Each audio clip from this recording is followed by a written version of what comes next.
Welcome back everyone, my name is Echo and I hope you're having a great day. Today's Minecraft video, we are here checking out the latest combat test, which is 6 for Minecraft Java Edition. Now you're probably watching this, you might not play Minecraft Java Edition, thinking this does not affect me. Well, you are wrong, because everything I'm covering in today's video, yes, it's subject to change, but these changes will eventually make its way to the Bedrock platform. So whether you are a Minecraft Java Edition player, iOS, Android, Windows 10, Xbox, Switch, or PlayStation 4, in the future, these changes will also count for those versions as well. But let's just go back in time and explain what's happening, because again, this is Combat Test 6. It's been a very long time since I've done a Combat Test video. A long time ago in Minecraft, you were able to spam attack. It's the same system that Bedrock uses now. Then the Minecraft Java developers decided that that was too OP and changed it so we had the delayed hitting. Now, whenever that was introduced, it split the community in half. There are still millions, and I mean millions and millions, of Minecraft Java Edition players that have not gone past 1.7 or 1.8 because they just do not like the combat system.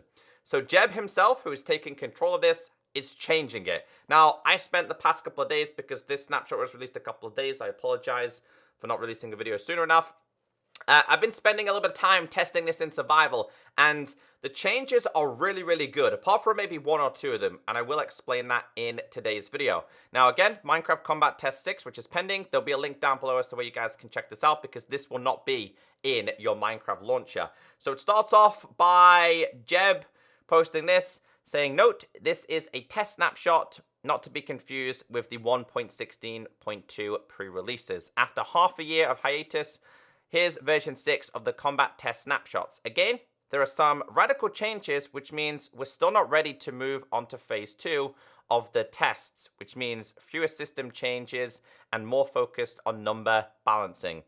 If you have a keen eye, you will notice that we are slowly progressing more and more towards something similar to 1.8, but recent Twitter comments are saying version 5 was great. So I'm trying to find the sweet spot. Remember, squeaky wheel gets oil. So basically, this is all based on community feedback. Like, they are highly looking for community feedback in regards to the combat changes. So if you have your input, feel free to reach out to Jeb or leave some comments down below on the Reddit post. Right, that's enough talking. Let's go to game and let's go through the latest changes. So I know I've said this already, but everything you see in today's video is subject to change or even removal. The world we're in today was given to us by developers during the first testing stages. So we have 3 different axes here. Now these have enchantments on them: cleaving 1, cleaving 2, and cleaving 3. This is just a simple name change. It was previously known as chopping, which was referred to in the community as a PvP enchantment, because what this did and does is disables shields for a limited time. Obviously, the higher the enchantment, the stronger it is. But there has been even more changes to axes, and I want to focus on the axe first, because the axe is becoming a lot better than swords in the game. Now, something else that's changed is the enchantments removed from Axe Enchantment table. Now, for example, guys, you are no longer able to get Bane of Arthropods, Smite, or Sharpness via enchanting inside of here. Now, that also being said, we do have a couple of axes here, and I want to do a little bit of a test here, because I'm going to enchant these to see if that's actually true. That's what I think it's referring to. But if you have yourself these, you are still able to enchant them via the anvil.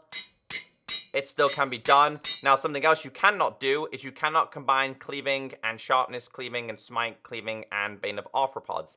That goes to show you how powerful this enchantment is going to be. Right, the next stage that I want to do is I just want to enchant a bunch of these and see if that's actually true. You can't get smite or the other ones. So I've already enchanted a couple of these. You can get cleaving via enchanting, but as you guys can see, not one of these is offering smite, mending, or Bane of Arthropods.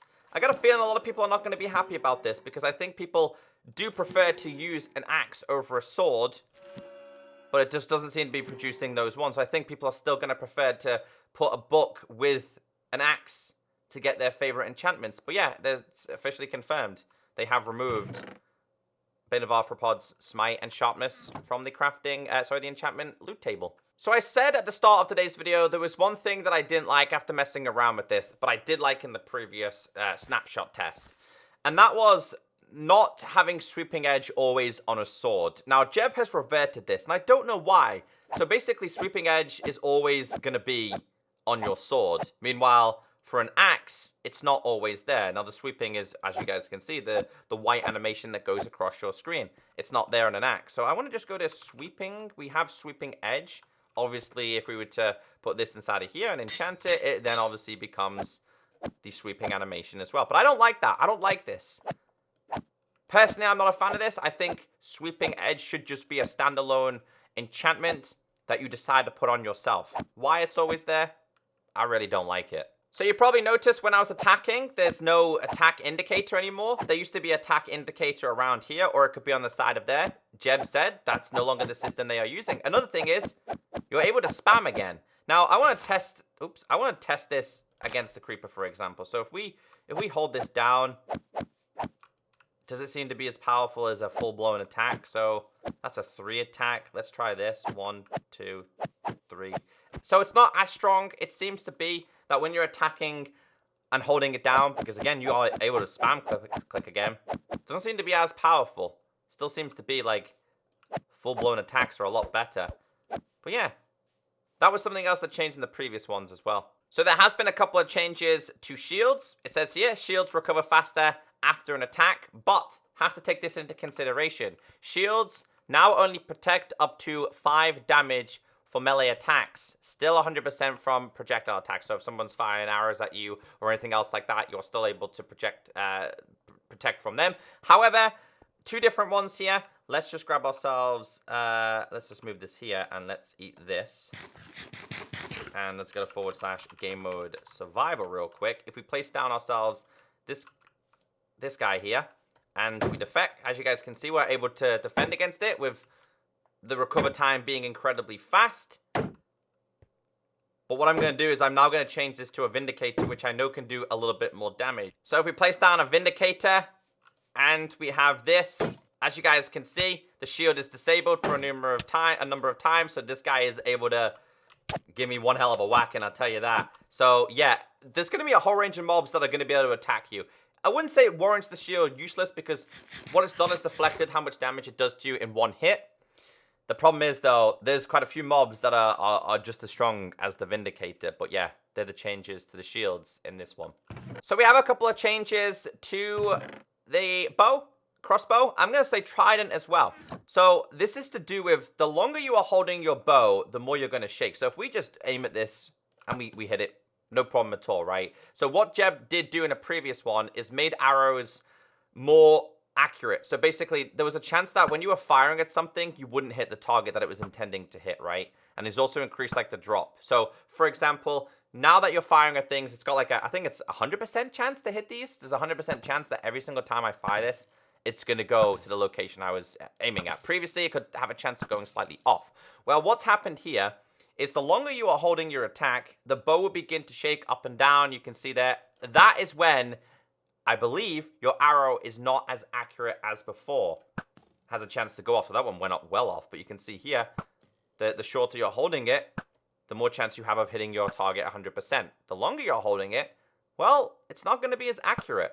Now, in terms of crossbow, I don't think the crossbow this affects. So this is where it makes this is where it makes the crossbow slightly different from a bow, because the attack with a bow, the longer, even if you're holding it forever, there's no shaking of it. You have more control over it. You're able to just 100% hit your target. As for the trident, I do see a little bit of a shake. You might not be able to see it because it's behind me, but it still seems to have like an 100% of an attack. So something I was highly interested in, which is currently bugged, is this. Play momentum added to thrown projectiles. I've tested this multiple times. I had a look at other YouTubers, Zoomovoid. I had a look at Wattles. They've also noticed that it hasn't technically been introduced. So, for example, standing on a spot, aiming in the middle of the sun, throwing it, you can see exactly where that goes. Well, if we sprint, stop, and fire it, it goes to the same place. It's meant to basically have momentum. You see what I mean? It's not really going. This is the same for any of the projectiles, anything at all, potions, stuff like that. So it looks like that is something they're going to be introduced. Doesn't look like it's been fully added correctly in this latest test. So a couple other changes here. First thing is, I already mentioned this, attack indicator removed since that system is no longer used. Again, there's no attack indicator, thankfully. Kind of glad that that's gone. Something else that's changed. Bounding boxes that are smaller than 0.9 are inflated. The best way to explain this is for mobs such as rabbits and bats. They got a really, really tiny hitbox, right? So hitting them was like a problem. It was quite difficult sometimes. It's now a lot easier to hit them. You shouldn't have any problems. There is a way, I did see it on a Zuma Void's video, he even put the box around them to show the difference, so feel free to check his out. So that's a good change. You're not going to be chasing rabbits around completely. And another one here, missing attack only puts a 4-tick delay. Those are other changes. Staying on a very interesting subject as well, is increased base reach to 3 from 2.5. Now in previous ones, they introduced like a certain range. For example, standing here, I can hit this guy with a trident, can't hit him with a sword, can't hit him with an axe. If we stand here, can't hit with an axe, but can hit with a sword. So each thing has its own range. The axe is probably the strongest weapon in Minecraft now. The closer you are with this, it's going to inflict a little bit more damage.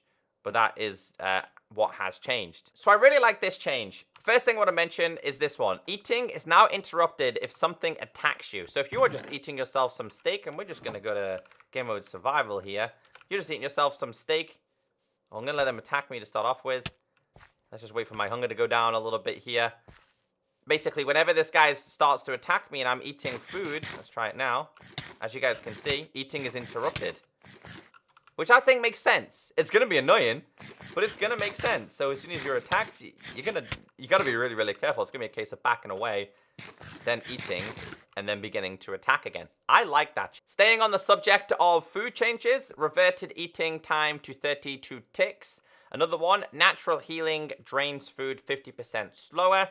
Natural healing is even faster, 2 seconds. It was previously 3 seconds. Reintroduce the rule, sprinting requires more than 6 food. So you know when you have, I don't want this guy to attack me, you know your hearts, it was based off your hearts. You now need to have a certain amount of hearts again being able to sprint. Why they took that out, I don't know. Because that's a really, really good feature in Minecraft. And I think, last but not least, fixed knockback calculation, nerfed sweeping edge enchantment. So, although, I haven't got a sword on me, although sweeping edge is by default on this, it's slightly been nerfed because of the ability to be able to spam tack and stuff like that. It has been nerfed. So, it has been nerfed to 25, 33, and 37.5. It was previously 50, 66, and 75. Now, if we type in sweeping, I think this is based on each enchantment being 1, 2, and 3, depending on how much damage. And the other one is removed coyote time. Again, this is something that I recommend checking Azuma Void's video, but just to explain to you guys, I went to the wiki page. Coyote time here says added coyote time that activates for a fraction of a second after a player aims at something but attacks outside its bounding box. And the best way to explain this is we grab ourselves a creeper and we grab ourselves, maybe an axe would be better to show this. So that would be to place that here, but attack over here. So as you guys can see, it's been removed and it's got sweeping edge, but basically, if I was to attack here, there was a slight chance that when I was looking away, I was still able to fully attack this one. I think that's what it is. Again, Azuma Void explains it a little bit better than I can. I definitely have to watch his videos to understand a couple of features. But again, guys, as a Bedrock player, these changes will be happening to Bedrock at some point in the future. So that is why I'm testing them, and that's why I'm making videos. Whether I'm late or not, I will still cover them, because when I go back in time to check out my YouTube videos, I know exactly what changed and when it changed. I think that's all the changes, but I will leave the official page down below. That's the way you guys can read it for yourself, but also download this test snapshot as well. Have a great day, stay beautiful, and I'll catch you next time.